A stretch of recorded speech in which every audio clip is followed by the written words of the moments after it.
विकास के नाम पर शुरू हुआ कोई बिना रोजगार वाला उद्योग अगर रायपुर के 1.5 लाख लोगों की जरूरत का पानी पी जाए या लाखों घरों के बराबर का बिजली खा जाए तो क्या आप इसे विकास की तरह देखेंगे?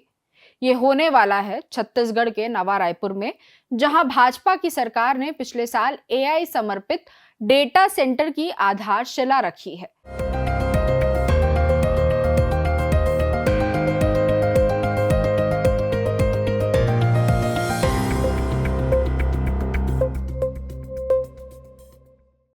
जरूरी बात में आपका स्वागत है।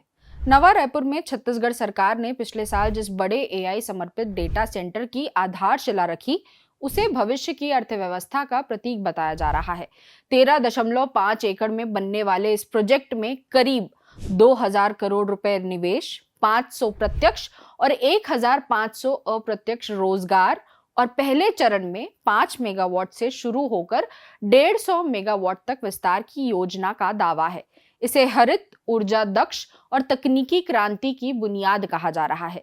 लेकिन जब हम दुनिया भर में डेटा सेंटरों के अनुभव, ऊर्जा और पानी की खपत के आधिकारिक आंकड़े और स्थानीय हालात को साथ रखकर देखते हैं, तो तस्वीर इतनी उजली नहीं है जितनी दिखाई जा रही है। सबसे पहले बिजली की बात। इंटरनेशनल एनर्जी एजेंसी की 2024 रिपोर्ट बताती है कि 2022 में दुनिया भर के डेटा सेंटर, क्रिप्टो और एआई सुविधाओं ने मिलकर लगभग 460 टेरावाट घंटे बिजली खपत की। ये वैश्विक बिजली मांग का करीब 2% है। एजेंसी का अनुमान है कि 2026 तक ये खपत 620 से 1,050 टेरावाट घंटे के बीच पहुंच सकती है, यानी लगभग उतनी बिजली जितना एक पूरा देश जैसे जापान साल भर में खपत करता है। ये कोई मामूली उछाल नहीं है, बल्कि ऊर्जा ढांचे पर सीधा दबाव है। अब इसे नवा रायपुर के प्रस्तावित 150 मेगावाट तक विस्तार योग्य डेटा सेंटर से जोड़कर देखें। 150 मेगावाट का मतलब है कि यदि ये पूर्ण क्षमता पर लगातार चले तो साल भर में करीब 1.3 टेरावाट घंटे के आसपास बिजली खपत कर सकता है। तुलना के लिए समझिए, भारत के कई मध्यम आकार के शहरों की कुल वार्षिक घरेलू खपत इससे कम होती है। डेटा सेंटर 24/7 चलते हैं, इन्हें पीक आवर या ऑफ आवर का फर्क नहीं पड़ता। एआई वर्कलोड तो और भी ज्यादा बिजली खाते हैं, क्योंकि बड़े भाषा मॉडल को प्रशिक्षित और चलाने के लिए हजारों उच्च क्षमता वाले जीपीयू सर्वर एक साथ चलते हैं। बिजली की खपत का सीधा रिश्ता कार्बन उत्सर्जन से है। भारत में अब भी कुल बिजली उत्पादन का बड़ा हिस्सा कोयला आधारित तापीय संयंत्रों से आता है। ऐसे में अगर कोई डेटा सेंटर 100% नवीकरणीय ऊर्जा पर नहीं चलता, तो उसकी हर यूनिट बिजली के साथ कार्बन उत्सर्जन से जुड़ा होगा। दुनिया भर में कंपनियां ग्रीन शब्द का इस्तेमाल जरूर करती हैं, लेकिन स्वतंत्र विश्लेषण बताते हैं कि पूरी तरह नवीकरणीय आपूर्ति सुनिश्चित करना आसान नहीं होता, खासकर तब जब बिजली की मांग स्थिर और भारी हो। अब पानी की तरफ आइए। डेटा सेंटरों में सर्वरों को ठंडा रखने के लिए भारी कूलिंग सिस्टम लगते हैं। माइक्रोसॉफ्ट की 2022 की सस्टेनेबिलिटी रिपोर्ट बताती है कि उसने उस वर्ष लगभग 6.4 मिलियन क्यूबिक मीटर पानी उपयोग किया, जो पिछले साल से 34% ज्यादा था। और कंपनी ने खुद माना कि एआई सेवाओं के विस्तार ने पानी की मांग बढ़ाई। गूगल ने अपनी 2023 पर्यावरण रिपोर्ट में बताया कि 2022 में उसके डेटा सेंटरों और कार्यालयों ने करीब 5.6 बिलियन गैलन, यानी लगभग 21.2 बिलियन लीटर पानी उपयोग किया। ये पानी मुख्य रूप से कूलिंग टावरों में खर्च होता है। रायपुर में औसत जल आपूर्ति करीब 135 लीटर प्रति व्यक्ति प्रतिदिन मानी जाती है। यदि आबादी 15.5 लाख मान ले, तो शहर का घरेलू दैनिक जल उपयोग लगभग 20.9 करोड़ लीटर बैठता है।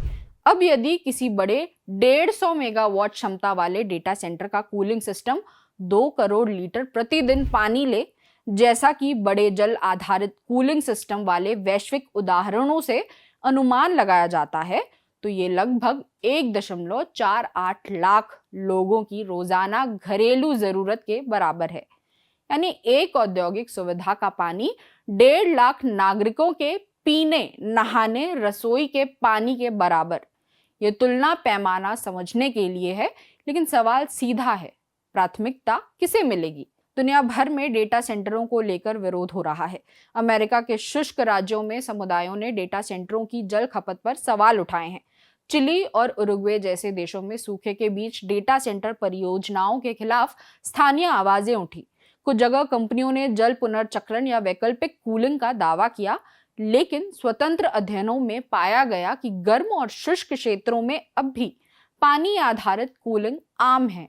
भारत के मध्य हिस्से पहले से जल तनाव झेल रहे हैं। ऐसे में बड़े पैमाने पर औद्योगिक जल उपयोग, स्थानीय कृषि, भूजल स्तर और भविष्य की जल सुरक्षा पर असर डाल सकता है। ऊष्मा यानी गर्मी का सवाल भी कम गंभीर नहीं है।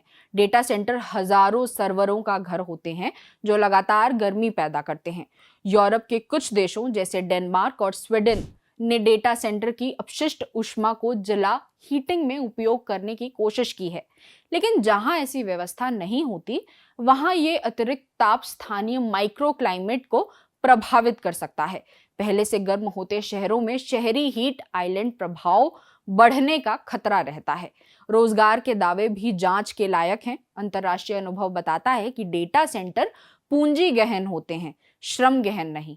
निर्माण के दौरान अस्थायी रोजगार जरूर पैदा होते हैं, लेकिन संचालन के समय सीमित तकनीकी स्टाफ, सुरक्षा और रखरखाव कर्मियों की जरूरत रहती है। अमेरिका में 100 मेगावाट से बड़े कई डेटा सेंटरों में स्थायी कर्मचारियों की संख्या 50 से 200 के बीच पाई गई है। ब्रूकिंग्स इंस्टीट्यूशन सहित कई अध्ययनों ने बताया है कि भारी कर रियायतों के बावजूद स्थानीय रोजगार लाभ अपेक्षाकृत सीमित रहे। ऐसे में यदि 150 मेगावाट तक विस्तार योग्य परियोजना हजारों स्थायी रोजगार का संकेत देती है, तो स्वतंत्र और पारदर्शी आकलन जरूरी है। भूमि उपयोग भी अहम मुद्दा है। 13.5 एकड़ में server hall, sub station, cooling tower, backup diesel generator और सुरक्षा ढांचा बनेगा। डीजल जनरेटर परीक्षण या बिजली कटौती में चलते हैं और वायु प्रदूषण का स्रोत बन सकते हैं। भूमि परिवर्तन से जल निकासी, हरित क्षेत्र और स्थानीय जैव विविधता पर असर पड़ सकता है। ये सब मिलकर पर्यावरणीय प्रभाव को केवल डिजिटल नहीं रहने देता, बल्कि बहुत भौतिक और स्थानीय बना देता है। यूरोप में इस पर सख्ती बढ़ रही है। यूरोपियन कमीशन ने ऊर्जा दक्षता निर्देश के तहत बड़े डेटा सेंटरों को अपनी ऊर्जा और जल खपत सार्वजनिक करने का प्रावधान किया है, ताकि पारदर्शिता बढ़े। आयरलैंड में राष्ट्रीय ग्रिड संचालक ने नए डेटा सेंटर कनेक्शनों पर अस्थायी रोक लगाई थी, क्योंकि वे देश की कुल बिजली मांग का बड़ा हिस्सा लेने लगे थे। ये उदाहरण बताता है कि अनियंत्रित विस्तार ऊर्जा सुरक्षा तक को प्रभावित कर सकता है।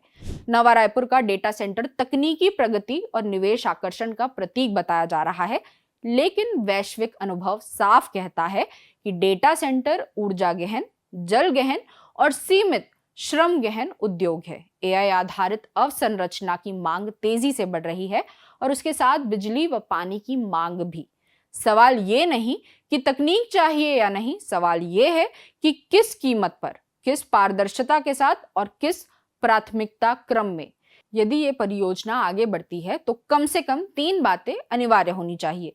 पहली, 100% नवीकरणीय ऊर्जा आपूर्ति का स्पष्ट और सत्यापित रोड मैप। दूसरी, जल उपयोग, पुनर्चक्रण और भूजल प्रभाव का सार्वजनिक खुलासा। और तीसरी, वास्तविक और स्थायी रोजगार आंकड़ों का स्वतंत्र मूल्यांकन। 1.5 लाख लोगों के पानी और लाखों घरों की बिजली के बराबर संसाधन लेने वाली किसी भी परियोजना को केवल डिजिटल विकास कहकर नहीं छोड़ा जा सकता। तकनीक का भविष्य तभी टिकाऊ होगा जब वह स्थानीय पर्यावरण और लोगों के अधिकारों के साथ संतुलन में खड़ा हो। जरूरी बात में फिर होगी बात।